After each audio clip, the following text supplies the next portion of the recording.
Am I wrong for kicking out my roommate who has nowhere else to go?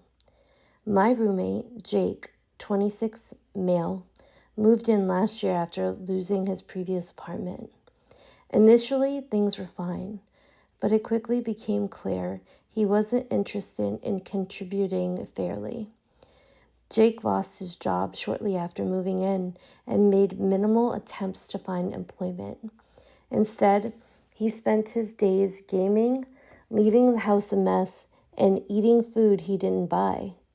After several months, I confronted Jake and explained I couldn't afford to support the both of us indefinitely. Jake lashed out, accusing me of being insensitive and privileged, since my parents occasionally helped with rent in emergencies.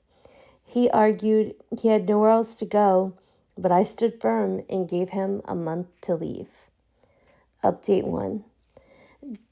Jake didn't take the news well, and within 24 hours of our conversation, he had posted a lengthy and dramatic Facebook post blasting me. He painted himself as a struggling victim of capitalism and me as a cruel, heartless roommate with a silver spoon.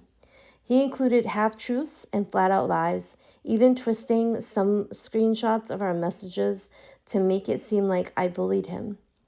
Mutual friends began sharing and commenting, and within days I was receiving messages from people I hadn't talked to in years, calling me disgusting, entitled, and abusive.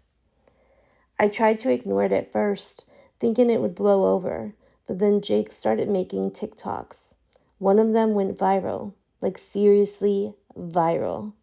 He sobbed on camera, talking about how he was going to be homeless, showed screenshots on my Venmo handle, and told people to donate to him to help find a new place. He received $5,000 in donations. Meanwhile, I was getting harassed of messages on my LinkedIn and even in my work email. Someone left a 1-star review on my business page, accusing me of being a slumlord. Now keep in mind, I rent this apartment, and Jake doesn't pay rent. I finally made a post defending myself, calmly explaining the reality of the situation. Jake hadn't paid a dime since February. He ate my groceries, left trash everywhere, and hadn't applied to a single job in 2 months. I even shared screenshots of his own messages bragging to friends about finessing me. Naturally, the internet did not care. People accused me of doxing a mentally fragile person. I got reported on several platforms. My job's HR even reached out due to an anonymous complaint. Jake, meanwhile, posted a TikTok thanking his community and showing off the new AirPods he bought with donation money. I was furious. I finally called Jake's mom, who I found through his emergency contact info. She was stunned. Turns out Jake told his family I begged him to move in and was giving him free rent as a favor. She was horrified when I told her the truth, and she promised to speak to him. Jake did not take that well. He accused me of violating his privacy, screamed at me, and threatened legal action. I sent him a formal 30-day eviction notice. I had to do this legally since he lived with me for over a year. He immediately made a post claiming I was making him homeless on purpose. He added fake tears and everything. The worst part, people still took his side.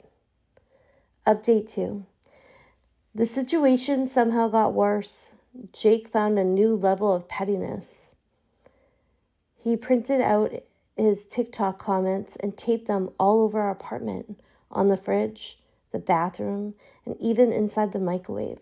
Comments like, "Your roommate's a demon," and "Kick him out and keep the place," were everywhere. He even started blasting sad violin music anytime I walked into the room. At one point, he ordered a life-size cardboard cutout of himself holding a Roommate of the Year award and set it in the living room. I decided to spend more time out of the apartment, but that only made Jake bolder. He invited people over, strangers he met online, who were there to support him. One night I came home to find 5 people sitting on my couch, eating my food and scrolling through TikTok. I asked Jake what was going on, and he said, "These are my mutuals. They believe in community living. You wouldn't understand." The next day, I noticed my bedroom door had been tampered with, and turns out Jake had gone live on TikTok from my room while I was at work, showing off my space and claiming it was his. He filmed my bookshelf, my closet, and even my bed. People were commenting things like, "Manifesting a room like this one day," and "Wow, your vibes are immaculate." I felt completely violated.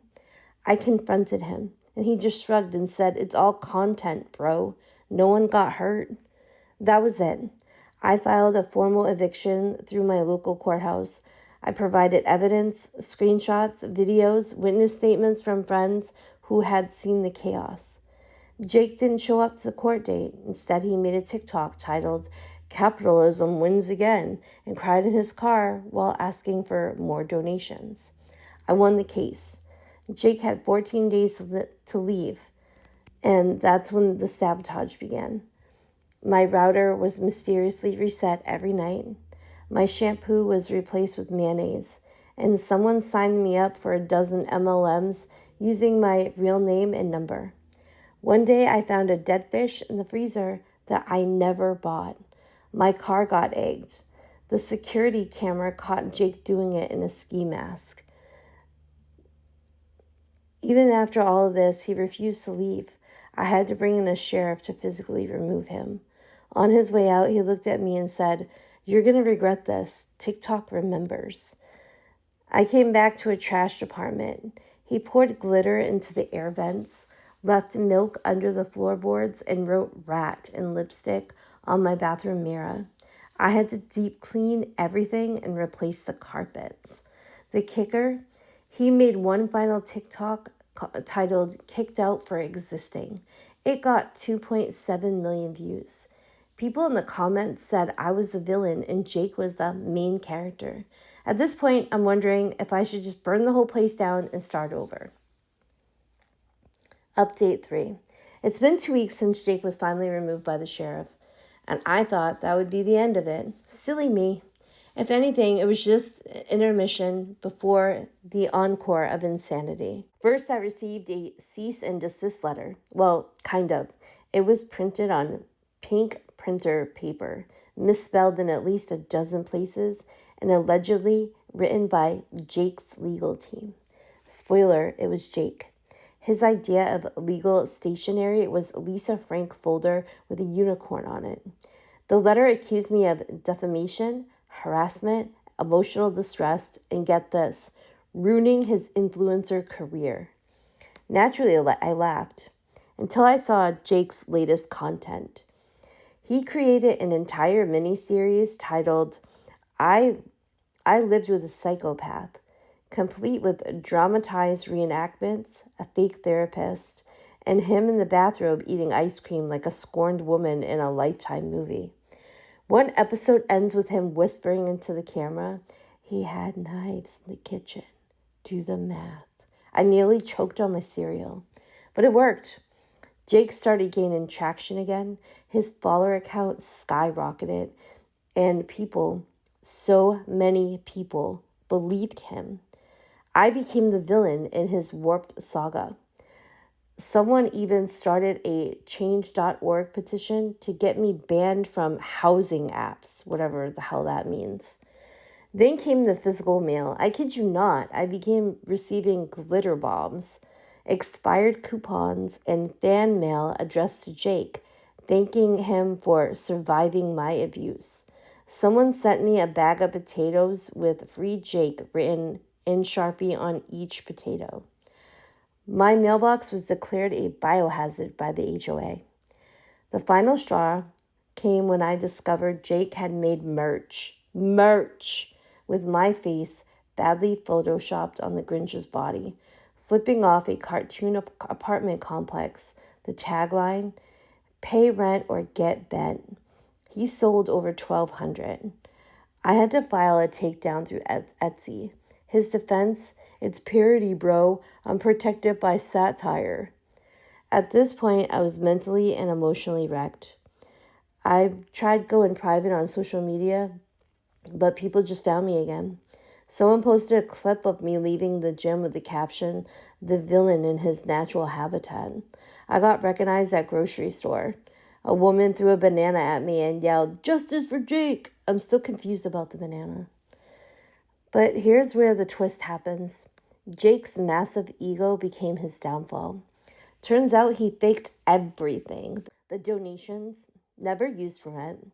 He bought crypto, NFTs, and a suspicious number of Funko Pops. The viral TikTok where he cried in his car, staged. The tears were Visine. The car was borrowed from a friend. And the biggest kicker, he never lost his job in the first place. He quit because his boss wouldn't let him live stream during his shift. His coworker leaked everything, including messages where Jake admitted this was all an experiment in influencer culture. He called it performance art. Suddenly, people turned fast. The same folks who defended him began dragging him. He lost followers, sponsors, and all credibility. His merch shop reported into oblivion. Then Jake messaged me, not to apologize, of course not, but to ask if I wanted to collab on a podcast about our journey. His words. I didn't respond. He followed up with, "Fine, but you missed your chance to go viral, bro." As of today, Jake lives with his dad across the state. His social media accounts are either deleted or dormant. I, on the other hand, have finally returned to peace. Well, kind of. There's still the occasional glitter envelope or weirdo in my messages, but it's manageable. To this day, I ask myself, did I do the right thing? Did I escalate the drama by defending myself? Or was I surviving a deeply deranged experiment? All I know is this. If someone ever asks to crash at your place, just for a bit, say no, or get a lease or a lawyer, or maybe just move into the cave. So was I wrong?